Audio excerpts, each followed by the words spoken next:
Tu es passionné par tout ce qui touche la spiritualité, les voyages, la quête de sens ou le bonheur? Mon podcast va te plaire.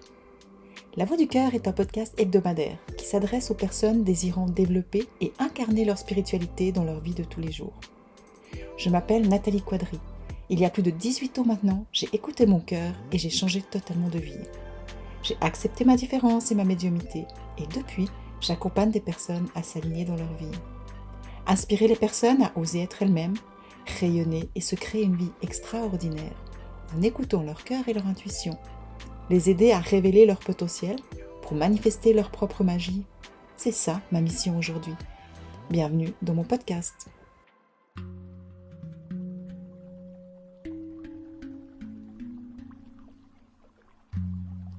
Bienvenue dans mon épisode de Cœur à Cœur.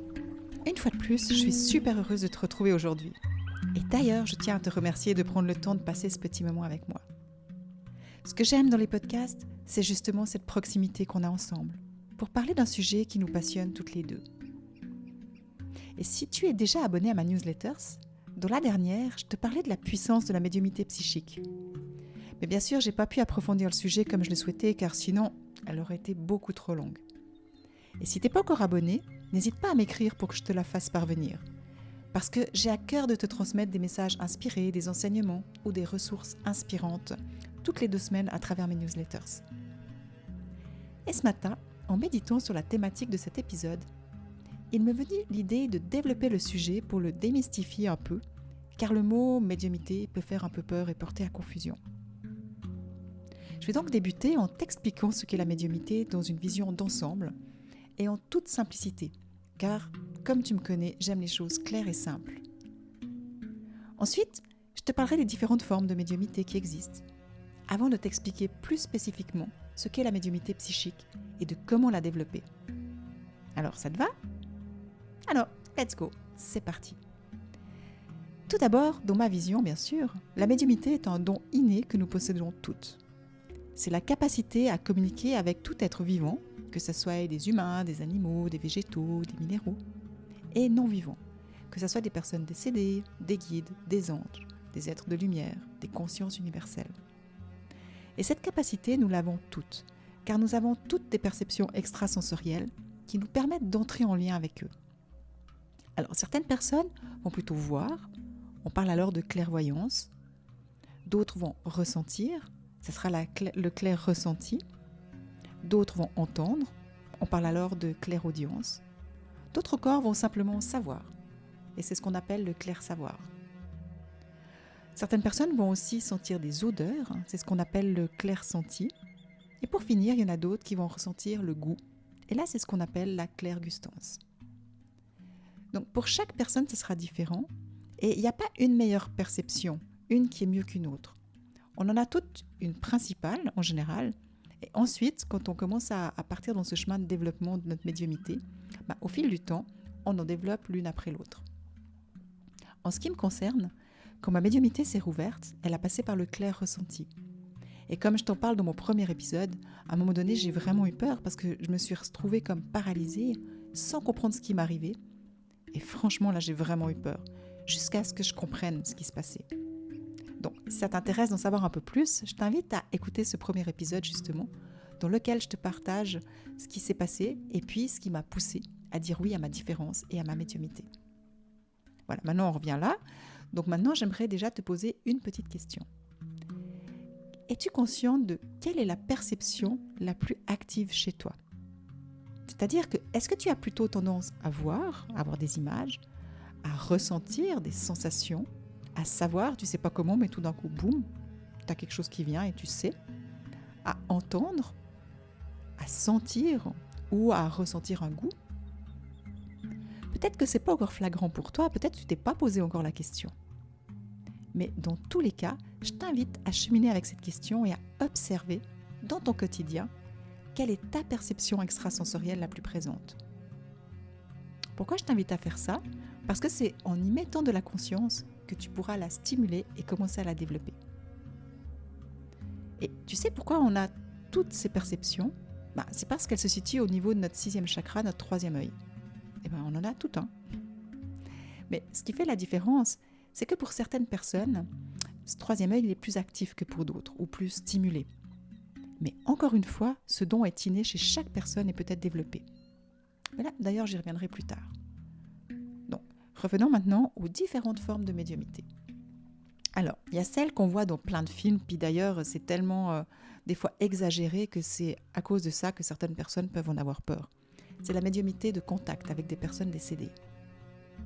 En tant que médium, on peut entrer en lien avec des personnes décédées pour communiquer avec elles. Ce qui se passe en réalité, c'est qu'on va pouvoir monter, un peu comme on pourrait imaginer, monter nos fréquences pour se retrouver dans un état de conscience qui nous donne accès à un niveau intermédiaire, un niveau médium. C'est pour ça qu'on appelle médium d'ailleurs. Et c'est justement ce milieu qui se trouve entre le monde visible et le monde invisible, afin de pouvoir entrer en contact avec le monde des personnes décédées, ou tout être qui se trouve à un autre niveau qu'un niveau terrestre. Tout être qui n'est pas visible comme nous. Et là encore, on passe par nos perceptions extrasensorielles pour communiquer. Ensuite, il y a la médiumnité physique. Là, c'est différent et c'est un autre niveau. Dans cette médiumnité, le médium entre en état de transe profonde et laisse de plus en plus de place à une personne décédée ou à un guide afin qu'il puisse intervenir physiquement. Donc, à ce stade, quand on voit des démonstrations de médiumnité physique, on peut entendre la voix qui change ou bien la main qui peut écrire toute seule. C'est ce qu'on appelle d'ailleurs l'écriture automatique. Et on la confond souvent avec l'écriture inspirée, mais ça n'a rien à voir. Parce que dans la vraie écriture automatique, l'écriture change aussi. Et des fois, on a de la peine à lire. Et c'est aussi la médiumnité physique qui nous permet d'utiliser le Ouija ou de faire bouger des verres sur une table, par exemple. Mais là, je peux moins vous en parler parce que personnellement, c'est pas une médiumnité que je pratique. Ensuite, il y a la transe, grâce à laquelle on peut entrer en lien avec le monde spirituel et partager leurs messages, leurs enseignements, à travers la parole ou l'écriture inspirée. C'est cette forme de médiumnité que j'emploie quand j'écris mes podcasts, quand j'écris mes newsletters, quand je prépare mes enseignements. D'accord ? On peut aussi pratiquer à travers la transe ce qu'on appelle la transe guérison et qui va nous permettre de faire des soins. Et d'ailleurs, je te laisse imaginer que ça peut être vraiment puissant. Et pour finir, on arrive à la médiumnité psychique, celle dont j'ai envie de te parler plus en profondeur aujourd'hui. C'est celle qui permet d'entrer en lien avec toute âme vivante, qu'elle soit humaine, animale, végétale ou minérale. Enfin, ça c'est ma vision des choses et comme tu le sais, il n'y a pas qu'une vérité, mais plein de vérités. Donc, si tu ne penses pas la même chose que moi, il n'y a pas de souci, c'est tout à fait ok. Mais dans mes presque 20 ans de pratique, j'ai pu communiquer avec tous les rennes vivants. Voilà, j'espère que c'est un peu plus clair pour toi les différentes formes de médiumnité. Maintenant, je vais te donner plus de précisions sur ce qu'est la médiumnité psychique, à quoi elle sert et comment la développer. Comme je te l'ai dit, tout le monde peut la pratiquer car c'est quelque chose d'inné et qu'elle peut se développer grâce à des cours. D'ailleurs, si ça t'intéresse, je t'en proposerai dans un petit moment. Alors, en fait, elle va nous permettre d'entrer en lien, grâce à nos perceptions extrasensorielles, avec une âme et communiquer avec elle. On aura alors accès à des informations qui peuvent être déjà conscientisées, ce qui amènera pour la personne des confirmations, et on sait à quel point ça peut faire du bien d'en avoir, parce que ça va apporter des validations sur ce qu'on pense, sur ce qu'on ressent. Et ces validations, justement, elles vont aussi permettre des fois de lâcher prise dans certaines situations, donc elles font vraiment du bien. Pour moi, c'est vraiment comme une guérison. Mais on peut aussi avoir accès à des choses qui ne sont pas conscientes. Et là, ce qui est puissant, c'est que souvent, ça permet d'avoir des clés et des solutions. Alors, on sait que la majorité du temps, les solutions sont en nous. Mais parfois, on n'y a juste pas accès. Et grâce à la médiumnité psychique, on peut y accéder. Et je ne te dis pas le nombre de fois en presque 20 ans que j'ai pu accompagner des personnes à trouver les solutions en elles. Ça peut vraiment amener de grandes guérisons, autant physiques, émotionnelles, psychiques qu'énergétiques. C'est d'une puissance incroyable et c'est la raison pour laquelle je l'aime et je la pratique autant. Et comme je l'ai dit plus haut, ça peut être autant pour des personnes que des animaux ou tout être vivant. D'ailleurs, j'ai envie de te raconter une petite anecdote qui m'est arrivée. Je me rappelle le moment quand ma chienne, Baya, devait être euthanasiée car d'après le diagnostic, elle ne pouvait pas être guérie. Donc j'étais chez le vétérinaire, il avait dû l'endormir pour lui faire subir une radio délicate. Et puis lorsque je suis arrivée, elle était encore endormie. Mais quand je me suis mise à côté d'elle, je l'ai entendue et elle m'a dit « Ramène-moi à la maison ». Et le vétérinaire, il me disait qu'on devait l'euthanasier parce qu'il n'y avait aucune chance qu'on puisse la guérir. Mais étant donné que j'ai écouté ma chienne et que j'ai fait confiance à ma chienne, parce que je savais qu'elle me communiquait d'âme à âme, eh ben, j'ai pas écouté le vétérinaire. Je lui ai demandé de la réveiller et je l'ai ramenée à la maison. Et tu sais quoi? Heureusement qu'elle aura vécu encore plusieurs années auprès de nous. Puis tu vois, en y repensant, rien que pour ça, je suis remplie de gratitude de pratiquer cette médiumnité psychique. Donc, comme je t'ai dit, c'est grâce à nos perceptions extrasensorielles qu'on pourra accéder à toutes ces informations. Mais je t'entends me dire, ok, mais comment ça marche? Pour te l'expliquer, je vais te parler du cerveau. Pour accéder à nos perceptions, c'est notre cerveau droit qui va s'activer, car c'est notre cerveau intuitif. Mais ensuite, il faudra réussir à mettre des mots dessus, non? Alors à ce moment, on va faire appel à notre cerveau gauche, celui de la raison, pour qu'il puisse comme décoder ce qu'on a reçu pour y mettre du sens et des mots. Alors comme tu peux le constater, ça demande d'utiliser nos deux cerveaux pour pouvoir communiquer d'âme à âme. Donc que tu sois plus intuitive ou mentale, dans les deux cas, ça va te demander de faire la paix avec les deux pour qu'ils puissent s'allier et se mettre à ton service en quelque sorte. D'ailleurs, je dis toujours à mes élèves que c'est important de faire la paix avec notre mental et d'arrêter de le juger trop durement. On va vraiment devoir le voir comme un ami qui nous aide à exprimer notre intuition. Et ensuite, notre intuition, elle va venir par nos perceptions extrasensorielles. Donc justement, peut-être que tu vas voir, peut-être que tu vas ressentir, peut-être que tu vas savoir, peut-être que tu vas entendre, peut-être que tu vas sentir. Ce sera différent pour chaque personne. Mais dans tous les cas, par notre cerveau droit, on va recevoir ce message et par notre cerveau gauche, on va pouvoir le décoder. Et d'ailleurs, je dis toujours ça parce que j'ai de nombreuses personnes qui me contactent et qui me disent qu'elles ne peuvent pas être médiums car elles sont trop mentales. Ou d'autres qui me disent « Ah mais je ressens tellement les choses que j'arrive pas à mettre des mots dessus ». Dans les deux cas, c'est ok. Il faut juste sortir de cette identification et accepter de faire la paix avec ces deux cerveaux et les aider à devenir amis. Alors ça paraît peut-être simple dit comme ça, mais je te promets que lorsque la prise de conscience est faite, les choses peuvent vraiment changer. Alors attention, je ne te dis pas que ça se fait d'un coup, mais je trouve à chaque cours tellement touchant et beau de voir à quel point la pacification se fait chez mes élèves et à quel point ils en ressortent grandis. Parce qu'au fait, après, ça leur est utile dans leur quotidien. D'accord? Arrêtez de se juger, je suis trop mentale, je suis trop sensible. Non, faire la paix avec ça et employer notre cerveau vraiment dans son potentiel.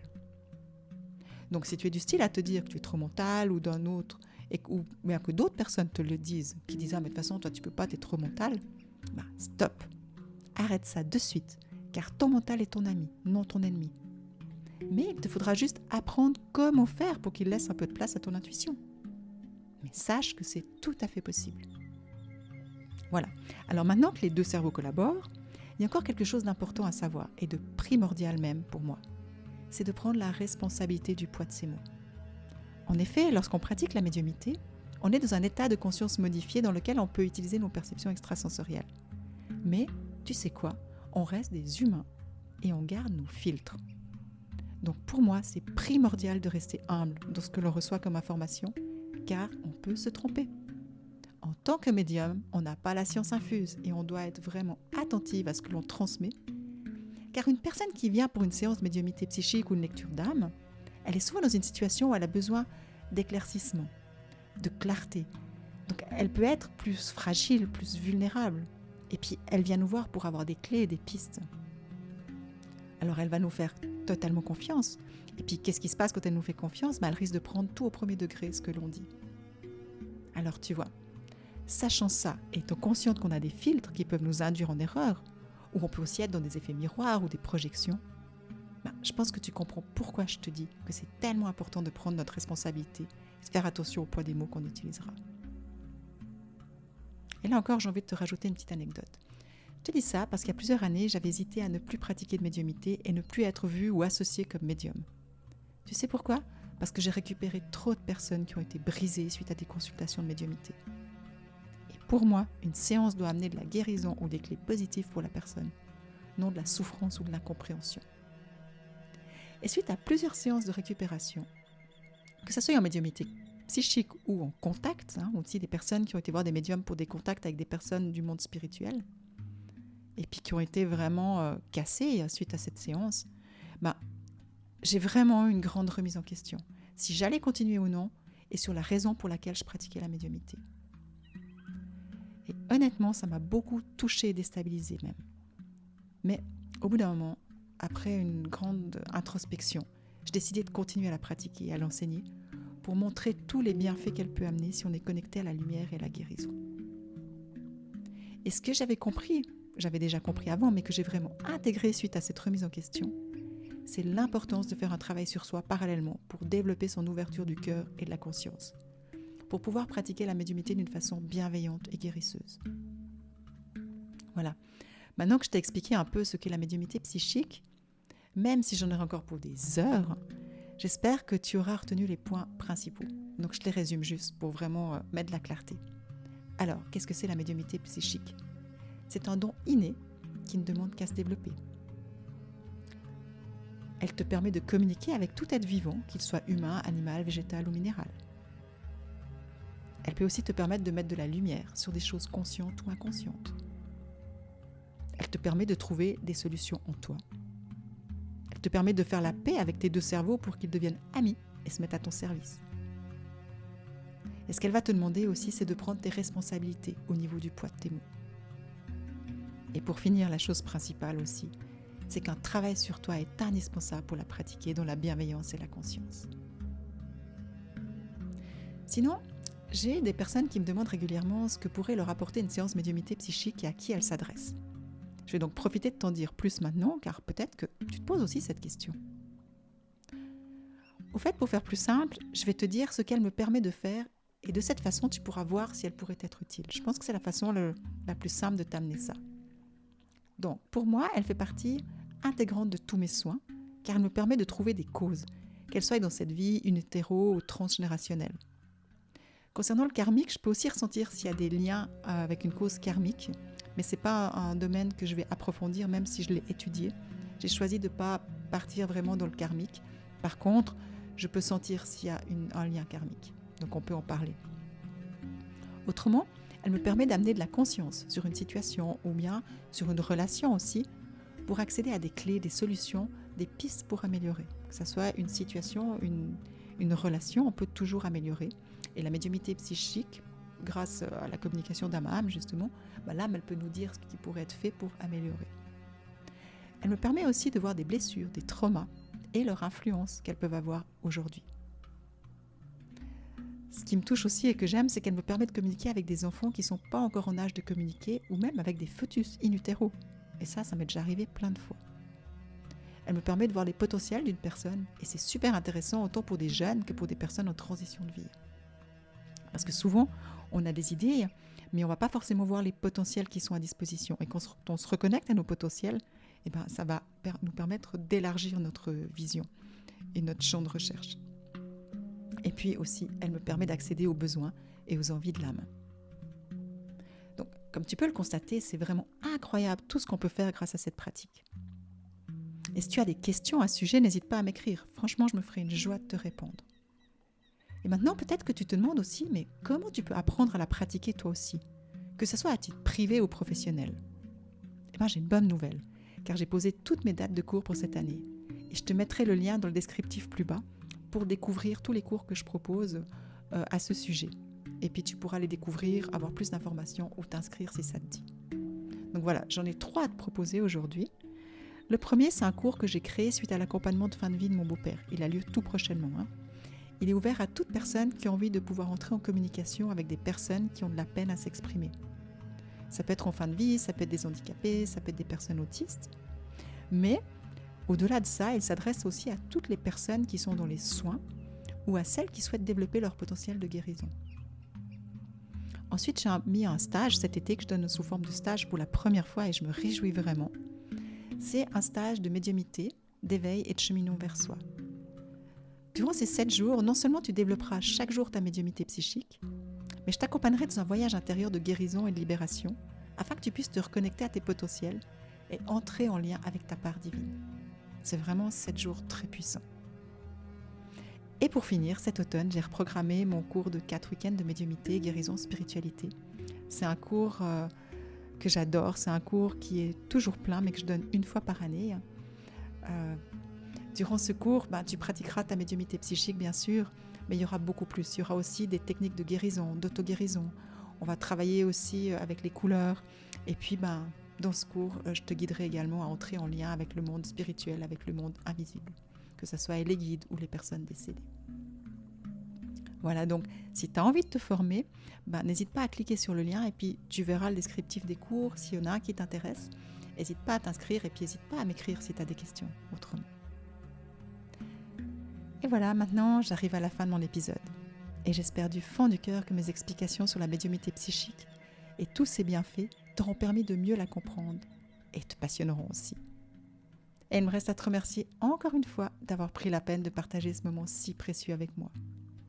Et à te remercier aussi pour tes messages de remerciement, d'encouragement et tes questions, car elles me font chaque fois super plaisir et me poussent à continuer. Donc si tu as des questions, n'hésite pas à m'écrire et je t'invite également à aller voir le lien de mes prochains cours que je te mets dans les commentaires comme je l'ai dit tout à l'heure. Il me reste à te souhaiter une merveilleuse semaine et je t'embrasse fort. Bye!